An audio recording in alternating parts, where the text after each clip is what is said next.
Yang kedua, amanah. Ya. Amanah atau tanggung jawab. Dia bertanggung jawab. Seorang menjadi pemimpin adalah orang yang siap bertanggung jawab. Namanya siap bertanggung jawab, apa yang dilakukannya itu bisa dipertanggungjawabkan. Ketika kita membuat kebijakan, kebijakan itu bisa kita pertanggungjawabkan. Dan pertanggungjawaban ini tidak hanya kepada manusia, lebih dari kepada manusia, tentu kepada Allah. Betul atau tidak ini? Jujur atau tidak kita ini di dalam membuat kebijakan, membuat keputusan. Orang yang bertanggung jawab, dia tentu melakukan apa yang diamanahkan kepadanya dengan bersungguh-sungguh. Kewajibannya dilakukan dengan bersemangat. Ya. Kalau mendapat apa-apa, bersemangat. Yang namanya orang bersungguh-sungguh, ya tentu kita berusaha melakukan semua itu dengan tuntas.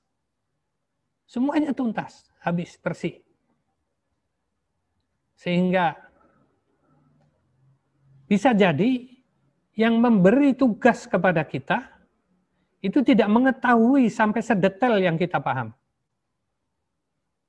Kalau perlu sampai jauh lebih dari itu. Sehingga kalau kita mendapatkan amanah A, kalau perlu menjadi lebih dari A. Ini ada kisah dulu ya, yang namanya sungguh-sungguh, amanah, tanggung jawab ini dengan kejujurannya. Ada kisah di zaman Umar bin Khattab itu yang pergi keluar kota dan bertemu dengan seorang anak gembala yang membawakan ratusan ekor domba, mengembalakan ratusan ekor domba. Umar menyapa, tanya, "Dek, ini saya dombanya banyak sekali, punya siapa? Punya tuanku," katanya. "Bukan punya aku." "Oh, kamu cuma caranya ya budak lah." Beliau budak. Budak belian yang ditugaskan oleh tuannya untuk mengembala domba. "Sejak kapan kamu mengembala domba ini?" "Ya sudah beberapa tahun yang lalu," katanya. Mengembala domba. Dulunya sedikit, sekarang sampai jadi ratusan. Ya. Ya tolonglah saya ikut beli satu, kata Umar. Beli satu yang kecil saja. Nggak bisa katanya, harus seizin tuanku. Kata Umar, "Lah, tuanmu di mana? Kan di jauh sana di kota. Mana tahu? Kambing kamu kurang satu, tuan kamu nggak tahu. Kambing kamu jadi segini aja nggak tahu, tuan kamu." Kemudian anak ini melotot kepada Umar, dipelototin Umar ini. Orangnya gede tinggi, ini anak kecil. Melotot kepada Umar. "Fa'aina Allah," kata anak ini. "Emangnya di mana Allah?" Luar biasa. Umar tersentak, langsung gemetar dan menangis waktu itu. Ternyata anak sekecil ini punya amanah yang luar biasa. Bukan karena apa-apa, amanah ini ditimbulkan karena takutnya kepada Allah Subhanahu wa taala. Sehingga dia bersungguh-sungguh melihara domba dari sedikit, hanya 2 ekor, 3 ekor lah. Sampai menjadi ratusan, tuannya tidak tahu. Mungkin tuannya nggak membayangkan. Kalau 2 tahun, 3 tahun mungkin menjadi 50 ekor, tuannya udah senang. Untung besar. Dari beberapa ekor jadi 50. Ini jadi ratusan pun tuannya nggak tahu. Jadi kalau dia nggak amanah, tuannya puas. Puas sudah, untung berapa ratus% dalam sekian tahun. Jadi kalau orang dagang sudah puas itu dengan segitu. Tapi dia sungguh-sungguh melaksanakan. Amanah itu dipegang betul-betul. Takutnya bukan kepada tuannya, lebih takut kepada Allah. Fa'aina Allah, emangnya di mana Allah? Begitu juga tentunya kita. Jangan sampai kita hanya melaksanakan kewajiban seperti yang tertulis dalam SOP saja. SOP-nya kepala sekolah ini. SOP-nya wali kelas ini. Tidak cukup dengan SOP. SOP itu sangat terbatas. Lebih dari SOP tentu kita. Sebisa mungkin. Kalau kita mau punya jiwa pemimpin. Kalau tidak ya kita sekedar jadi kepala sekolah saja. Sesuai SOP sudah jadi kepala sekolah. Sesuai SOP sudah menjadi wali kelas. Sesuai SOP sudah menjadi lurah. Sesuai SOP bisa menjadi wali kota. Jadi presiden sesuai SOP. Tapi pemimpin yang baik, kepala sekolah yang berjiwa pemimpin akan melaksanakan suatu tidak sekedar SOP. Lebih dari SOP pun kalau bisa dilakukan. Ya. Kemudian di dalam melaksanakan tugas-tugas ini tadi, si pemuda tadi yang menyatakan fa'in Allah, akhirnya Umar, ini saya ingin menyelesaikan cerita sekalian ya, buat gambaran. Akhirnya Umar minta kepadanya, antarkan aku kepada tuanmu. Ya, dengan berbagai nego akhirnya diantarkan kepada tuannya, dan kemudian diceritakan oleh Umar menyatakan saya ingin membeli budakmu ini, berapa ini? Khalifah mau membeli budak ini. Dengan berbagai macam negosiasi akhirnya terjadilah transaksi, dibelilah budak itu, dan saat itu juga dibebaskan oleh Umar. Dengan satu kalimat yang disampaikan ketika selesai dibayar, budak itu dibebaskan, kemudian Umar berpesan kepada anak ini tadi, wahai anakku, kata Umar, kalimat yang kamu ucapkan tadi di padang Sahara, padang gembala, telah membebaskanmu dari perbudakan dunia. Pegang teguhlah sepanjang hidupmu kalimat itu. Sehingga insya Allah kalimat itu akan membebaskanmu pula dari perbudakan negeri akhirat. Inilah pemimpin muslim yang benar sebagai muslim. Kita mendapat amanah apa saja, baik menjadi suami, menjadi istri, menjadi apa saja ketua rombongan, ya kita tuntaskan apa yang bisa kita lakukan, yang terbaik, yang lebih baik, kita berikan yang lebih baik. Ini namanya amanah. Kemudian berkomitmen, artinya ya sesuai komitmennya. Betul-betul kita lakukan kewajiban kita, tugas kita sesuai dengan apa yang seharusnya. Dan semua kita lakukan dengan menghadapi apapun halangan, hambatan, tantangan, atau apa lagi itu namanya kalau di tentara itu ada ya. Dan semua, tidak ada hidup tanpa kesulitan, tidak ada kita menjalani kehidupan tanpa masalah. Semua itu harus kita hadapi dengan penuh ketabahan. Pantang menyerah artinya ya, namanya tabah itu pantang menyerah. Tidak menyerah dengan keadaan. Kemudian sabar, tekun, terus menerus, tidak berhenti berusaha. Dan setelah itu tawakal kepada Allah. Dengan tawakal kita serahkan kepada Allah. Kita sudah melakukan semua yang terbaik. Hasilnya, ya serahkan kepada Allah. Apa yang ditentukan Allah menjadi hasilnya, kita terima. Dan kemudian kita mencari apa yang terbaik di balik ketentuan Allah itu. Di balik takdir Allah. Jadi apapun kita bisa menjadi yang bermanfaat. Dan tidak bisa begitu kecuali muslim. Kecuali mukmin kata Rasulullah sallallahu alaihi wasallam. Nah, ini sebetulnya kita sudah dibekali dengan sifat-sifat kepemimpinan oleh Islam ya. Ketika kita menerapkan akhlakul karimah pada diri kita.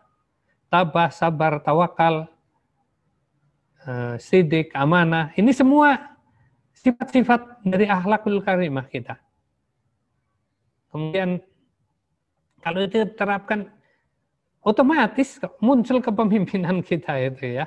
Artinya sebenarnya kalau kita laksanakan agama kita dengan sungguh-sungguh, ya insya Allah kepemimpinan kita di mana saja. Jadi buktinya nggak usah jauh kita cari contoh yang susah-susah.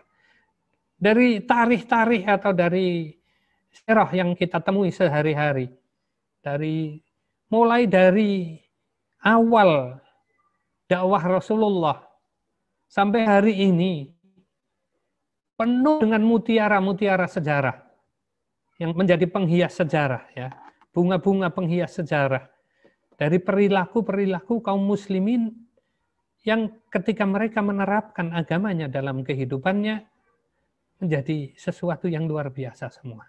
Ya. Kita lihat zaman Umar bin Khattab, ya, saya sering ini saya membawakan, saya termasuk pembaca tarikh Umar bin Khattab yang senang, yang ya memang hobi lah ya, termasuk hobi baca tarikhnya beliau ya. Banyak inovasinya ya. Beliau pernah suatu ketika itu memerintahkan dibuatnya terusan dari Kairo, dari Sungai Nil menuju Laut Merah untuk mempersingkat perjalanan baik logistik, manusia maupun tentara, nanti pasukan dari Laut Tengah ke Laut Merah atau sebaliknya. Karena ibu kota Islam itu ada di Madinah waktu itu. Artinya melalui Laut Merah. Wilayah Islam sudah sampai ke tepi-tepi Laut Tengah. Beliau perintahkan kepada Amr bin As untuk membuat terusan yang 4 tahun yang lalu saya perintahkan, saya minta kepada salah seorang guru pembimbing murid boarding Al-Irsyad yang ke Mesir, coba ditelusuri terusan itu masih ada apa enggak? Terusan Amr bin As atau terusan Amirul Mukminin. Yang saya itu dapatkan bukan di buku-buku tarikh Islam di sini, tapi saya justru dapatkan kisahnya itu pertama kali saya dapat itu di sejarah terusan Suez yang ditulis orang Barat ya. Karena sebelum digali terusan Suez, Ferdinand de Lesseps akan menggali terusan Amr bin As. Panjangnya sekitar 150 km.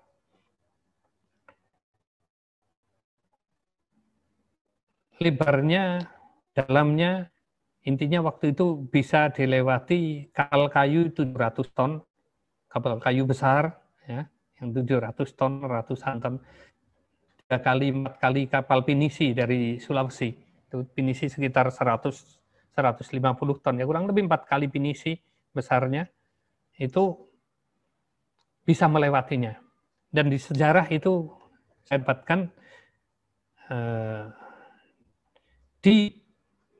setelah ini Ustadz Nasr Belfast waktu itu saya telusuri ke sana, sampai di Mesir malah diketawain oleh teman-temannya di sana, Ustadz-Ustadz di sana, mau buat apa lihat ke Mesir kok nyari terusan ini katanya.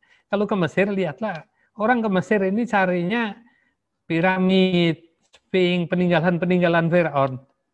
Buat saya lebih penting peninggalan Umar bin Khattab. Karena ini, kalau itu monumen penindasan manusia, kalau ini monumen pemuliaan manusia buat saya. Ini dibangun oleh Umar bin Khattab hanya dalam waktu 6 bulan.